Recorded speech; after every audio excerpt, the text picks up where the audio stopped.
Friends, welcome to the English class. Today, let us start chapter 3, Ishwaran the Storyteller. Here in the story, Ishwaran is the main character.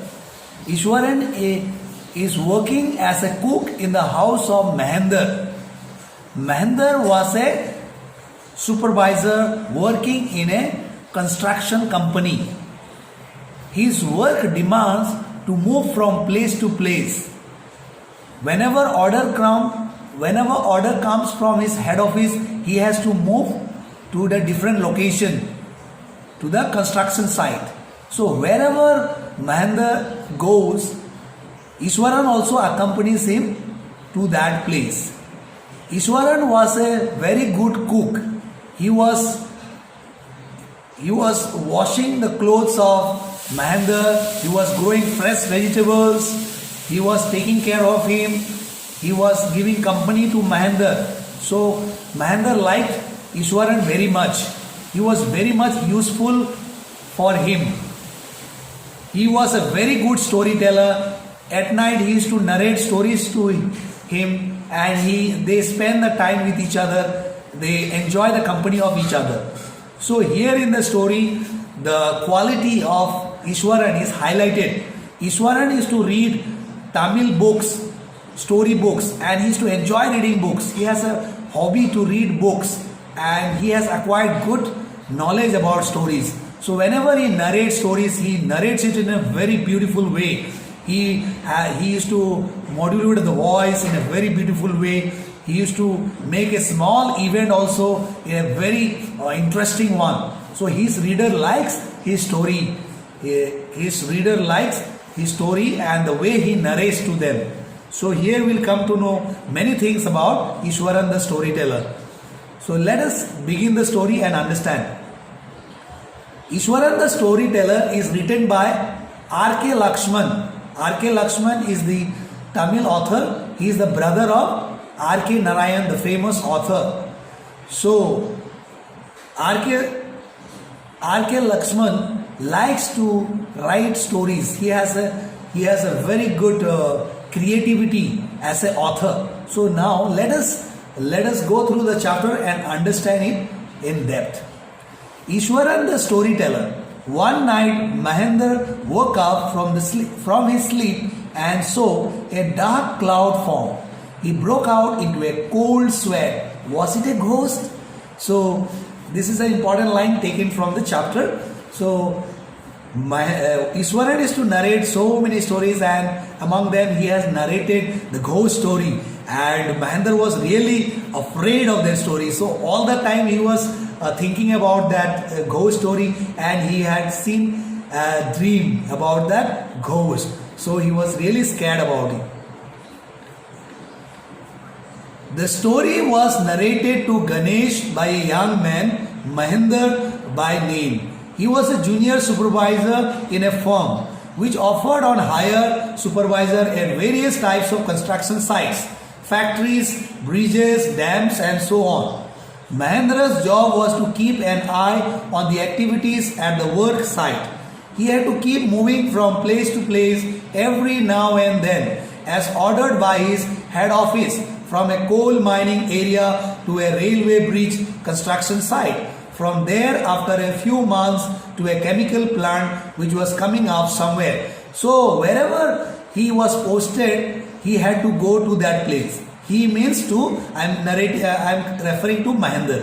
Mahendra was a supervisor. So wherever he goes, Ishwaran also accompanies Mahendra. So this was a job of Mahendra. He was working as a supervisor and he had to move from place to place. So he was a bachelor. His needs were simple and he was able to adjust himself to all kinds of odd conditions, whether it was an e-liquid circuit house or a makeshift canvas stand in the middle of a stone quarry. Quarry means mine. But one asset he had was his cook, Ishwaran. The cook was quite attached to Mahendra and followed him uncomplainingly wherever he was posted. He cooked for Mahendra, washed his clothes and chatted away with his master at night. He could weave out endless stories and anecdotes on varied subjects. So, Mahendra was a bachelor. He was a very simple man. He liked the company of Iswaran because Iswaran was very useful to him. He used to cook food for him. He used to narrate story for him. He used to wash clothes for him. He does all jobs for him, and Mahendra liked very much to this Iswaran, and so they liked the company of each other. Ishwaran also had an amazing capacity to produce vegetables and cooking ingredients seemingly out of nowhere.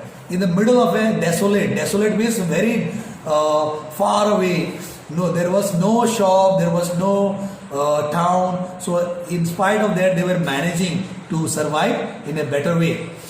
With no shops visible for miles around, he would miraculously conjure up like a magician the most delicious dishes made with fresh vegetables within an hour of arriving at the Jing shade shelter at the new workplace. So he was growing vegetables.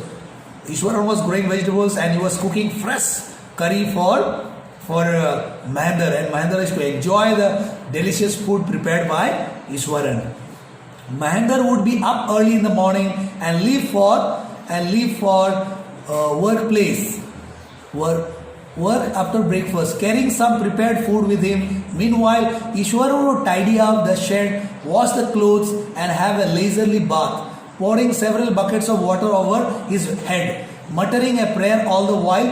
It would be lunchtime by then. After eating, he would read for a while before dodging off. The book was usually some popular Tamil thriller running to hundreds of pages. Its imaginative descriptions and narrative flourishes would hold Iswaran in thrall. So when Mahendra goes to his work construction site, Iswaran is to stay in the shed. He is to clean the shed, he is to cook food, he is to take bath according to his own time. So, and he also reads Tamil books, story books, and he enjoys reading books.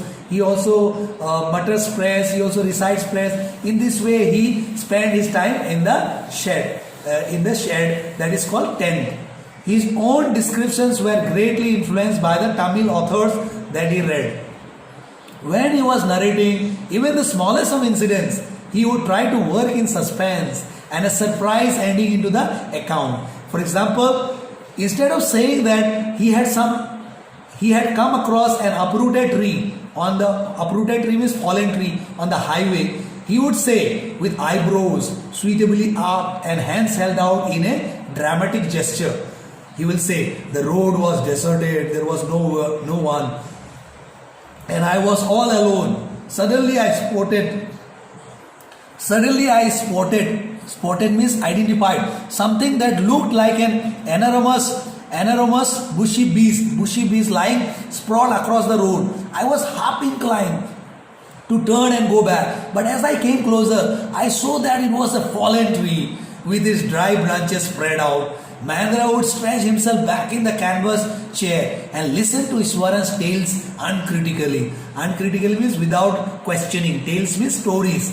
So even a simple story, even a simple incident, he will narrate it in a very dramatic way. Like he told that he was coming through a road and he saw a fallen tree, and when he was narrating that fallen tree, that he's telling big tree, huge tree, and he's telling that it is a huge bushy beast. Beast means animal, so he is telling like something, a big animal which is fallen there. But after that, sometime he is telling that it was a big tree which the branches were spread all over. So it was not an animal, it was just a fallen tree. But the way he is narrating, it seems that it is like a big animal. So this is the technique of telling stories. This is the technique of the telling story, the narrating story of Iswaran. The place I come from is famous for timber. Iswaran would begin. There is a richly wooded forest all around. The logs are hauled onto the lorries by elephants. They are huge, well-fed beasts. When they turn wild, even the most experienced Mahood is not able to control them. After this prologue, Iswaran would launch into an elaborate anecdote involving an elephant. So he used to narrate a story to Mahendra by saying that he comes from a village which is full of timber, full of trees, and he used to tell that there are elephants which pull the logs and helps the people who does the work of timber. So this way he tells to tell to his honor Mahendra.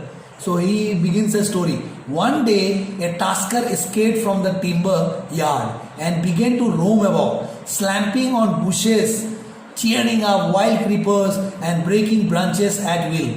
You know, sir, how an elephant behaves when it goes mad. Iswaran would get so caught up in the excitement of his own story that he would get up from the floor and jump about, stamping his feet in emulation of the mad elephant. So now he is narrating a story about a mad elephant which had escaped from a timber yard. And what happened to the story? Let's see. The elephant reached the outskirts of our town. So that elephant reached to the outskirts of the town, breaking the fences down like matchsticks. So he's telling that the elephant was breaking the fencing like a matchsticks, like a simple matchsticks. He would continue. It came into the main road and smashed all the stalls selling fruits, mud pots and clothes. People ran helter skelter in panic. All got frightened. They were running here and there because the elephant had become very mad. The elephant now entered a school ground where children were playing, breaking through the brick wall. It broke the brick wall. All the boys ran into the classrooms and shut the doors tight. The beast means animal, elephant here, grunted and wandered about, pulling out the football goalpost, tearing down the volleyball net, kicking and flattening the drum cap for a water and uprooting the shrubs. Meanwhile, all the teachers had climbed up to the terrace of the school building. From there, they helplessly watched the depredation of the elephant. There was not a soul, not a single person below on the ground. The streets were empty, as if the inhabitants of the entire town had suddenly disappeared. So now Ishwaran is narrating a story about his own experience, telling that once an elephant escaped from the timber yard and it went here and there because it became mad. It was tearing the walls of, it went to one of the school and school children were running here and there. All went to the students and teachers all went to the terrace to protect themselves because this elephant was making so much havoc in the campus. So it had become mad. So there was no one on the street. All had disappeared. I was studying in the junior class at that time and was watching the whole drama from the rooftop. I don't know what came over me suddenly. I grabbed a cane means a stick, from the hands of one of the teachers and ran down the stairs into the open. The elephant grunted and menacingly, destroyingly swung a branch of a tree which it held in its trunk. It stamped its feet, kicking up a lot of mud and dust. It looked frightening, but I moved slowly towards it and a stick in hand. People were watching the scene, hypnotized from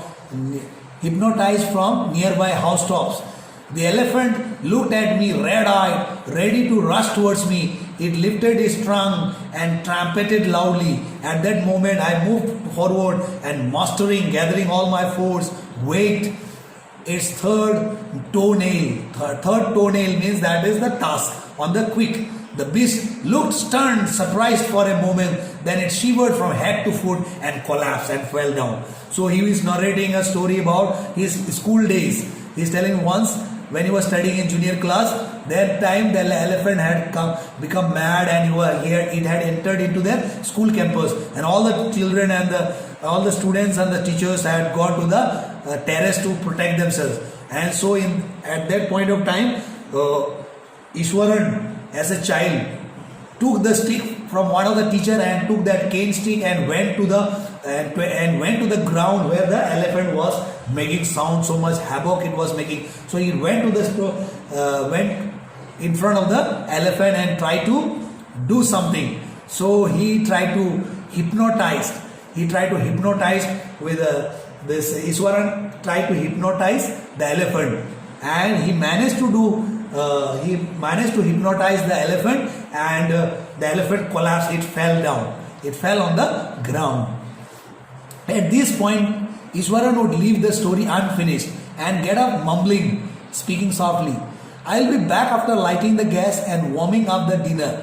Mahendra would be, who had been listening with rapt attention, with lot of attention, would be left hanging. When he returned, Iswaran would not pick up the thread of the story right away. Mahendra would have to remind him that the conclusion was pending. Well, a veterinary doctor was summoned means called to revive the animal, to make it alright. Iswaran would strike gradually. 2 days later, it was led away by its mahout to a jungle. So after that, so he was very good at storytelling. So he used to keep it in suspense. So he was narrating the story to Mahendra, and he would not finish the story. He would finish the story part by part.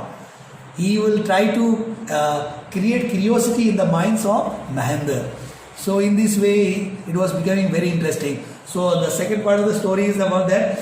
After the elephant fell on the ground, the veterinary doctor was called to revive, to make the elephant all right, and the mahout means the caretaker of the elephant was also called to take the elephant to the jungle. Well, how did you manage to do it, Iswaran? So Mahendra is asking the question to Iswaran that how did he manage to control the elephant? How did you bring down the beast? Beast means that elephant animal. It has something to do with the Japanese art. So Iswaran said that it is something to do with the Japanese art. I think, sir, karate or jiu-jitsu, it is called. I had read about it somewhere. It temporarily paralyzes the nervous system, you see. So Iswaran had read somewhere about Japanese art, judo, karate. He had read something somewhere in one of the books, and that he applied the same technique towards the elephant. Not a day passed without Iswaran recounting some story packed with adventure, horror and suspense. Whether the story was credible or not, Mahendra enjoyed listening to it because of the inimitable way in which it was told. Iswaran seemed to more than make up for the absence of a TV in Mahendra's living quarters. So they had no television. So the place for television was replaced by the interesting stories of Iswaran. One morning when Mahendra was having breakfast, Iswaran asked, "Can I make something special for dinner tonight, sir? After all, today is an auspicious day. According to tradition, we prepare various delicacies to feed the spirits of our ancestors today, sir." So now, as Iswaran will say some stories on ghosts, and Mahendra will become very much scared about it. He is very much scared about ghost stories. That night, Mahendra enjoyed the most delicious dinner. After feeding him delicious dinner, he narrated a ghost story, and it was very much frightening for him. That night, Mahendra enjoyed the most delicious dinner and complimented Iswaran on his culinary skills. He seemed very pleased, but unexpectedly launched into a most garish account involving the supernatural. So after feeding him with a very tasty food, Iswaran narrated a very frightening ghost story to Mahendra, and he was very much scared. You know, sir, this entire factory area we are occupying was once a burial ground, cemetery. He started. Mahendra was jerked out of the pleasant reverie he had drifted into after the satisfying meal. I knew on the first day itself when I saw a human skull lying on the path. Even now I come across a number of skulls and bones, Iswaran continued. Now Iswaran started narrating a story about, creating a story about ghosts, and Mahendra will get very much frightened after listening to this. This is the picture of Iswaran. So he is telling now that the place where we are holding, or the place where we are staying right now was the burial ground earlier, and we can see so many skulls, bones, and so on and so forth. So this way he started narrating to Mahendra, and Mahendra would become very much scared after listening this thing from Iswaran. He went on to narrate how he sometimes saw ghosts at night. I am not easily frightened by these things, sir. I am a brave fellow. So Iswaran is telling that from the day I came to know that this place was a burial ground, and I see horror dreams at night. But I am a brave man. I don't get frightened easily. Iswaran is telling to his master. But one horrible ghost of a woman which appears off and on at midnight during the full moon. It is an ugly creature with matted hair and a shriveled face, like a skeleton holding a fetus in its arms. Fetus means a baby, newborn baby. But I am not afraid of ghosts. But there is one woman ghost, which comes in the middle of the night when there is a full moon, and it comes with a fetus, it comes with a baby, newborn baby with a skull, and the scene is very dangerous. So that troubles me. He is narrating this way to Mahendra, and when Mahendra listens to this narration by Iswaran, he gets very much scared. Mahendra shivered, he was shivering at the description and interrupted rather sharply. You are crazy, Iswaran? So he started telling him, you are crazy, Iswaran? There are no such things as ghosts or spirits. It is all a figment of your imagination. So Mahendra is telling, just this is your imagination only. There are no ghosts. Mahendra is telling, get your digestive system examined and maybe your head as well. You are talking nonsense. So Mahendra is telling that you are talking nonsense to Iswaran. You better get your digestive system examined, and you also need to check your head also, because you are just telling nonsense things. He is telling this way to Iswaran. He left the room and retired for the night. It means he went to bed for sleep, expecting Iswaran to sulk for a couple of days.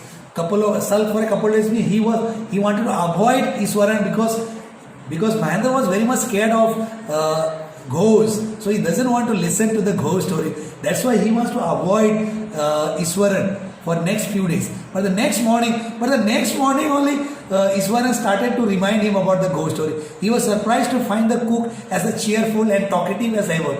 But Iswaran was very happy with his day-to-day life. But Mahendra was, from the time he has heard that ghost story, he was not happy. He was so much trouble in his mind. He was so much unhappy about listening to. He was very much unhappy about listening the ghost story. He left the room and retired for the night, expecting Iswaran to sulk for a couple of days. But the next morning, he was surprised to find the cook as cheerful and talkative as ever. From that day on, Mahendra, for all his brave talk, went to bed with a certain unease. Unease means he was not comfortable.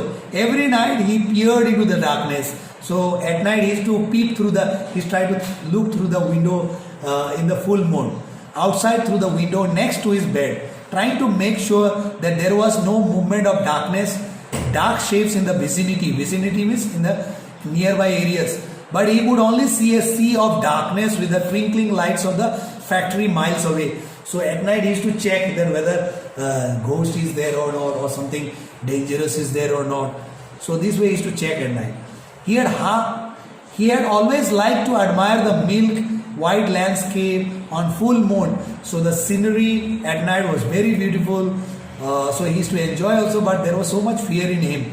But after hearing Iswaran's story of the female ghost, he avoided looking out of the window and together when the moon was full. So actually he was enjoying the landscape, the scenery at night when there was full moon, before the narration of the ghost story by Iswaran. But now he is very much frightened. He doesn't want to peep through the window. One night Mahendra was woken up from his sleep by a low moan close to his window. So this is the line, this is the catchy line which is mentioned in the beginning of the chapter. One night Mahendra was woken up from his sleep by a low moan, low cry, like a low sound coming from a ghost close to his window. At first he put it down to a cat prowling around for mice, but the sound was too guttural for a cat. He resisted He resisted the curiosity to look out, lest he should behold a sight which would stop his heart. But the wailing, crying became louder and less feline. He could not resist the temptation anymore. Lowering himself to the level of the window sill, he looked out at the white sheet of moonlight outside. There, not too far away, was a dark, cloudy form clutching a bundle. Mahendra broke into a cold sweat. He was very much afraid and fell back on the pillow, panting, taking a deep breath, heavy breath. As he gradually recovered from the frightening experience, he began to reason with himself and finally concluded that it must have been some sort of auto-suggestion, some trick that his subconscious had played on him. So he was just checking on himself that whether it is just an imagination or it is really happening with him. So he was very much frightened. So that's why he was checking, and even the slightest sound which comes, he was very much scared. By the time he had got up in the morning, had a bath, and come out to have his breakfast, the horror of the previous night had faded from his memory. So as Mahendra got up early in the morning and he started taking bath, and the horror of the night was disappearing from his mind. But after some time, Ishwaran came towards him. Ishwaran greeted him at the door with his lunch packet and his bag. Just as Mahendra was stepping out, Ishwaran grinned and said, "Sir, remember the other day when I was telling you about the female ghost with a fetus in his arms? You were so angry with me for imagining things. Well, you saw her yourself last night. I came running, hearing the sound of mourning, and was coming from your room." A chill went down Mahendra's spine. He did not wait for Ishwaran to complete his sentence. He hurried away to his office and handed in his papers, resolving to leave the haunted place the very next day. So actually, Mahendra was trying to forget about the ghost story in the morning after taking bath. But Ishwaran reminded him that by telling him that the other day I was telling you the ghost story and he scolded me that this is just a figment of imagination. So I came to know that Mahendra was trying to forget about the story, but Ishwaran reminded him about the ghost story and was very much frightened. So now he was very much angry towards Ishwaran. He wanted to avoid Ishwaran. He doesn't want to stay any longer with him. So he went very fast. He went very fast to his workplace, and he handed over a resignation to his office, and he doesn't want to remain in that haunted place because he was very much frightened. So this way Ishwaran was narrating the ghost story to Mahendra, and Mahendra was very much scared of listening to the ghost story. So here in the chapter, the quality of Ishwaran is highlighted about narration of story. So students, I believe you have understood the story. It's a very interesting story. The quality of Ishwaran is highlighted as a very good storer, very good storyteller. So all the best. Go through the videos and listen carefully. After that, you can do your question answers.